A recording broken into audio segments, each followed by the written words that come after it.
May narinig ka na bang tanong na parang inosente lang, pero sa loob-loob mo may mali?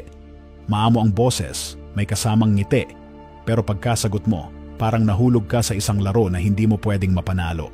Ito ang sining ng mga sinungaling. Hindi lang sila nagsisinungaling gamit ang mga salita, kundi pati gamit ang mga tanong.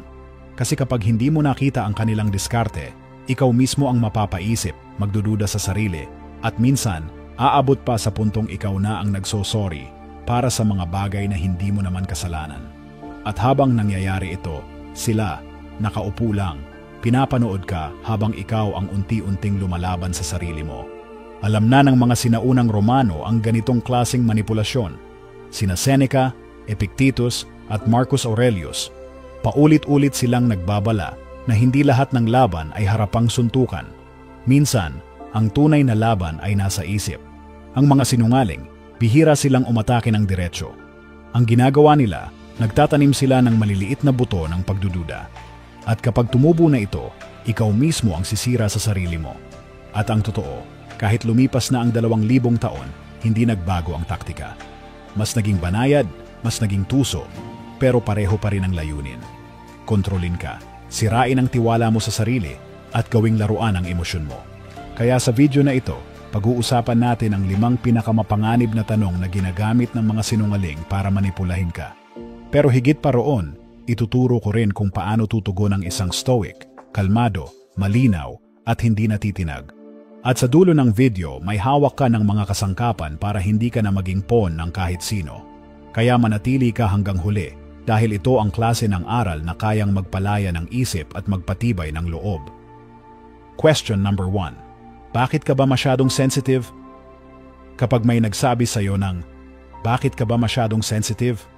Parang simpleng tanong lang, parang concern. Pero sa totoo, ito ang unang bala ng isang manipulator. Tinatawag itong gaslighting, isang paraan para iparamdam sa'yo na ang problema ay hindi sila, kundi ikaw. Sa ilalim ng tanong na ito, may nakatagong akusasyon, na mahina ka, na iniimbento mo lang ang mga bagay, na ikaw ang problema. At dahil doon, mapapaisip ka, oo nga, baka ako nga ang mali. Ito ang gustong mangyari ng isang sinungaling, na ikaw mismo ang mawalan ng tiwala sa sarili mong pakiramdam. Isipin mo, sa isang relasyon, tuwing pinapansin mo ang kakaibang kilos ng partner mo, tatawanan ka lang at sasabihin, grabe, ang OA mo, masyado kang sensitive. O kaya sa trabaho, kapag tinanong mo ang questionable na desisyon ng boss mo, sasabihan ka ng, huwag kang OA, business lang to. Sa lahat ng ganitong sitwasyon, hindi ito tunay na concern. Isa itong sandata para patahimikin ka.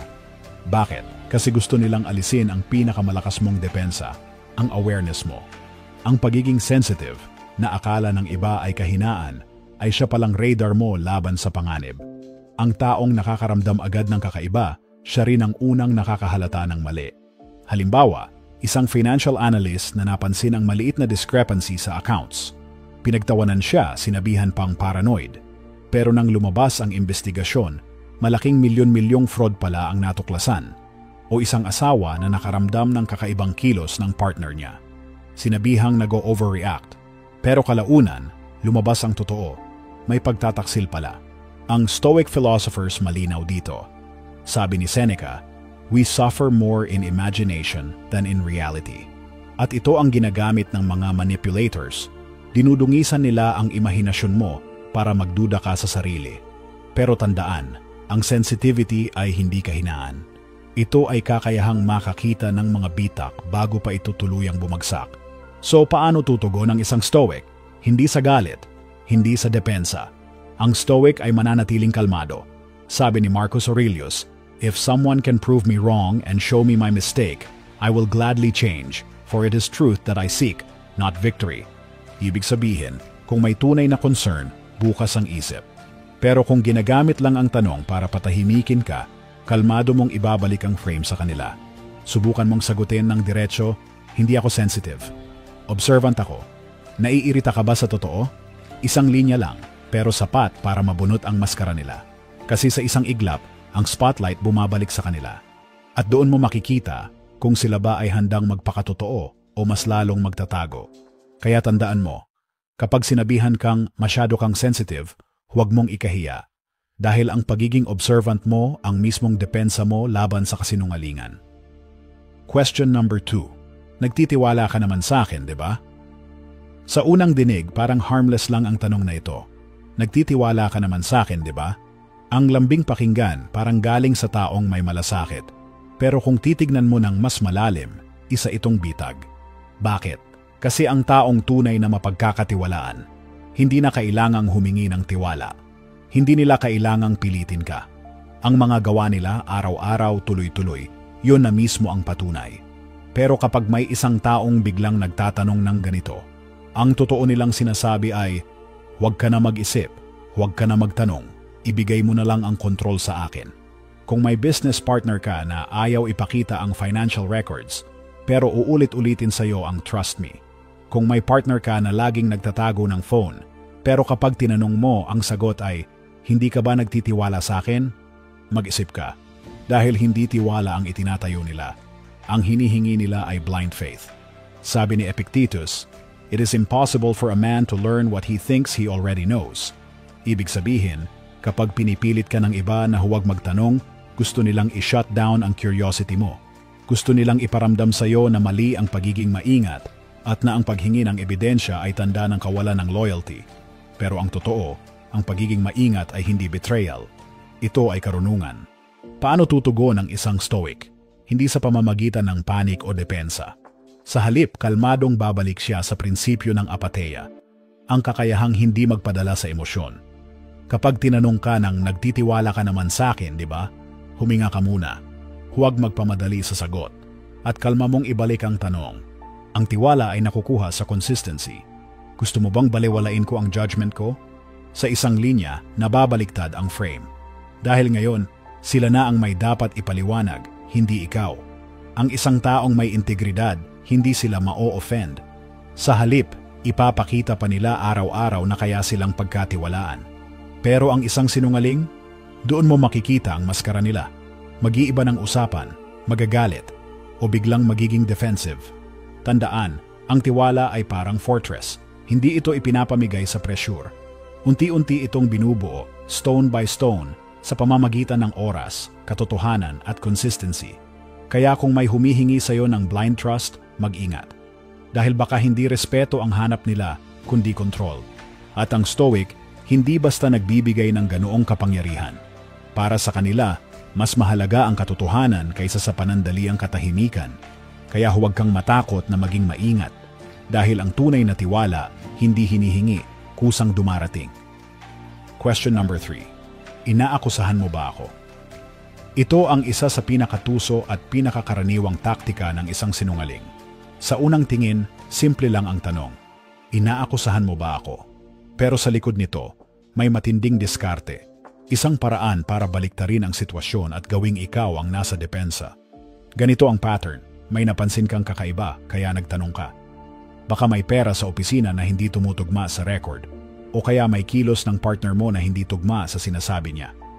At imbes na sagutin ang concern mo, bigla kang tatamaan ng matalim na linya. Inaakusahan mo ba ako? At sa isang iglap, ang spotlight ay wala na sa kanila. Nasa iyo na. Ikaw na ngayon ang tila mali, ikaw na parang nagiging masama dahil nagtatanong ka lang. Mapipilitan ka tuloy na mag-explain, mag-backpedal. Hindi naman sa ganon, nagtataka lang ako. Pero sa oras na yon, natalo ka na. Sabi ni Marcus Aurelius, the best answer to anger is silence. At dito papasok ang stoic mindset. Ang katahimikan ng stoic ay hindi kahinaan, kundi kapangyarihan. Hindi siya nagpapaikot ng laro sa terms ng sinungaling. Isipin mo ang isang korte. Kung ang judge mismo ang napilit mag-sorry sa akusado, bagsak ang buong trial. Ganoon ang eksaktong ginagawa ng tanong na ito. Ginagawa kang guilty para makawala sila sa tunay na usapin. Halimbawa, isang boss na tinanong tungkol sa nawawalang pondo. Inaakusahan mo ba akong magnanakaw? Isang partner na tinanong tungkol sa pagiging malihim. Inaakusahan mo ba akong nanloloko? Pareho ang layunin. Gawing ikaw ang problema para makaiwas sila sa accountability. Kaya paano tutugon ang isang stoic? Una, hindi siya nagmamadali. Hindi niya sasagutin agad. Hahayaan niyang lumipas ang 2-3 segundo. mananatiling kalmado, steady ang tingin. At pagkatapos ng maikling katahimikan, dahan-dahang sasabihin, dapat ba? 3 salita lang, pero sapat para ibalik ang pressure sa kanila. Sapat para ma-expose ang maskara nila. Kasi ang inaasahan nila ay takot, depensa o paghingi mo ng tawad. Pero kapag pinakita mo ang kapangyarihan ng composure, sila ang mababahala. Ang taong may tinatago, sila ang unang matataranta. Magbabago ng tono, magagalit o biglang magpapalusot. Pero ang taong totoo at may integridad, hindi sila matitinag. Diretso lang nilang ipapaliwanag ang katotohanan, walang drama, walang pananakot. At dito natin makikita ang Stoic principle. Ang katotohanan, hindi kailanman natatakot sa tanong. Ang karunungan, hindi kailanman humihingi ng dispensa sa obserbasyon. Kaya tandaan, kapag narinig mo ang linyang, inaakusahan mo ba ako? Huwag kang magmadali, huwag kang magpaliwanag. Manahimik, huminga at ibalik ang tanong sa kanila. Dahil madalas, ang mismong tanong nila ang nagbubunyag ng totoo. Question number 4. Magsisinungaling ba ako sa'yo? Ito ang isa sa pinaka-poisonous na tanong ng isang sinungaling. Magsisinungaling ba ako sa'yo? Sa pandinig, parang masakit pa nga sa kanila, parang insulto na pinagdudahan mo sila. Parang sugatan silang tinanong mo at ikaw pa ang nagiging malupit dahil nagduda ka. Pero sa totoo, ito ay teatro. Isipin mo, kung totoo silang tapat, bakit pa nila kailangang itanong ito? Ang taong may integridad, hindi kailanman kailangang magpumilit ng kanilang pagiging tapat. Ipinapakita nila ito araw-araw sa gawa, hindi sa drama. Pero ang isang sinungaling, gagamitin ang tanong na ito bilang performance. Ang layunin, gawing ikaw ang masama dahil nagtanong ka. Ipapa-feel nila sa iyo na mali ang instinct mo, na dapat kang mahiya sa pagdududa. At kapag naramdaman mo ang guilt, titigil ka na sa pagtatanong. At doon, nakuha na nila ang gusto nila. Bulag na tiwala. Sabi ni Seneca, "If it is not true, do not say it. If it is not right, do not do it." Simple lang, ang katotohanan, hindi kailanman natatakot sa scrutiny. Hindi kailangang ipagtanggol ang katapatan. Halimbawa sa totoong buhay, isang partner na laging nagtatago ng phone. Nahuli mo pero sasabihin niya, "Ako ba magsisinungaling sa'yo?" Isang katrabaho na ayaw magpaliwanag sa mali niya at gagamitin ang parehong linya para patahimikin ka. Pare-pareho ang pattern, mas maraming drama, mas kaunti ang ebidensya. Paano naman tutugon ang isang stoic?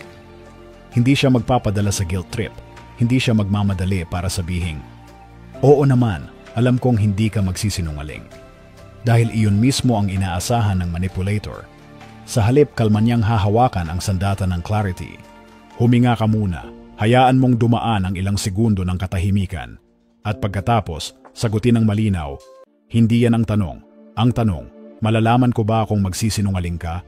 Boom! Sa isang linya, binago mo ang laro. Ang maskara nila, natutuklap. Dahil ang mga sinungaling, sanay na sila ang may kontrol sa emosyon. Pero kapag nakita nilang hindi ka natitinag, hindi ka nagpapadala sa guilt, sila ang nauupos. Ang taong totoo, hindi sila maiinis sa tanong na ito. Kung wala silang tinatago, diretsong sagot ang ibibigay nila. No drama, no guilt tripping. Pero ang sinungaling, makikita mo agad ang kaba, ang galit, o ang palusot. Kaya tandaan, huwag mong ipagkamali ang performance ng innocence sa tunay na katapatan. Ang isang stoic ay laging alerto, laging malinaw. At ang pinakamalakas na sagot sa ganitong bitag ay hindi galit, kundi kalmadong katotohanan. Question number 5. Pwede ba move on na lang tayo? Ito ang huling barahan ng isang sinungaling. Kapag hindi na umubra ang pagtanggi, kapag bagsak na ang depensa nila, gagamitin nila ang tanong na ito. Pwede ba move on na lang tayo? Sa unang tingin, parang may sense. Sino ba naman ang ayaw ng kapayapaan? Sino ba ang gustong paulit-ulit na gulo? Pero tandaan, hindi ito tunay na tawag para sa closure. Ito ay taktika para makatakas. Kapag sinabi nila ang move on, ang tunay na ibig sabihin ay, ayokong managot, ayokong harapin ang totoo, sana mapagod ka na at tumigil. At dito natatalo ang maraming tao, hindi dahil mas matalino ang sinungaling, kundi dahil sa katagalan, napapagod na ang biktima. Isipin mo, sa isang kumpanya na nadawit sa korupsyon, sasabihin ng mga leader, tapos na yon, mag-focus na lang tayo sa future. O sa isang partner na nahuli sa pagtataksil, sasabihin, Bakit ba paulit-ulit? Nakalipas na, kalimutan na lang natin. Pero sa parehong kaso, hindi healing ang habol, escape ang habol. Dahil kapag hindi na pag-usapan ang totoo, nananatili ang sugat. Sabi ni Marcus Aurelius, "If it is not right, do not do it. If it is not true, do not say it." Mapapansin mo, wala siyang dinugtong na maliban na lang kung inconvenient. Sa Stoicism, walang deadline ang katotohanan. Hindi ito nawawala dahil lang gusto ng iba na tumigil ka. Kaya paano tutugon ang isang Stoic? Hindi sa galit, hindi sa mahabang diskusyon, kundi sa kalmadong paninindigan. Kapag narinig mo ang, "Pwede ba, move on na lang tayo?" Huminga ka at sagutin mo, "Magmo-move on ako kapag malinaw na ang nangyari, hindi bago." Isang linya lang, pero malinaw ang mensahe. Hindi mo ipagpapalit ang katotohanan kapalit ng convenience. Hindi ka magpapadala sa pagod o guilt trip. Ang kapayapaan para sa isang Stoic ay hindi pagtatakip, kundi kalinawan. Kaya tandaan, ang move on ng isang sinungaling ay hindi pinto patungo sa healing. Isa itong tabing para itago ang hindi pa tapos na sugat. Ang Stoic, sa halip naninindigan sa totoo, dahil alam niya, tanging ang katotohanan ang tunay na daan patungo sa kapayapaan. Stoic shield against manipulation. Ganito gumagana ang mga sinungaling. Hindi nila kailangang maging tama. Hindi nila kailangang may ebidensya.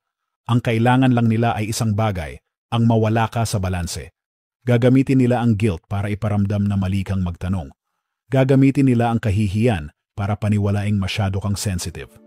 At kapag hindi iyon umubra, aabutin ka nila sa pagod, hanggang sa ikaw na mismo ang sumuko. Dito pumapasok ang Stoicism bilang iyong kalasag. Sabi ni Epictetus, "Some things are in our control, others are not." At kapag malinaw sa isip mo kung ano ang kontrolado mo at ano ang hindi, hindi ka na basta-basta maluloko. Kapag sinubukan ka nilang gawing guilty, tandaan, hindi mo responsibilidad ang emosyon nila. Kapag sinabihan ka nilang masyado kang sensitive, tandaan, awareness mo ang pinakamalakas mong depensa. At kapag tinangka ka nilang pagurin, tandaan, ang katotohanan walang deadline. Ganito mag-isip ang isang Stoic, hindi siya nagmamadali, hindi siya nagpapadala sa drama, at hindi siya natitinag sa pressure. Para siyang espada ng rason na steady sa gitna ng gulo. Isipin mo na nasa gitna ka ng bagyo, malakas ang hangin, malakas ang ulan, kumukulog at kumikidlat. Pero sa loob mo, kalmado ka, matatag. Dahil alam mo ang bagyo ay panlabas. Pero ang isip at kilos mo, iyong-iyo. At ito ang hindi kayang intindihin ng mga manipulator. Ang pinakamalakas nilang sandata ay gumagana lang kung bibigyan mo sila ng reaksyon. Kapag tinanggal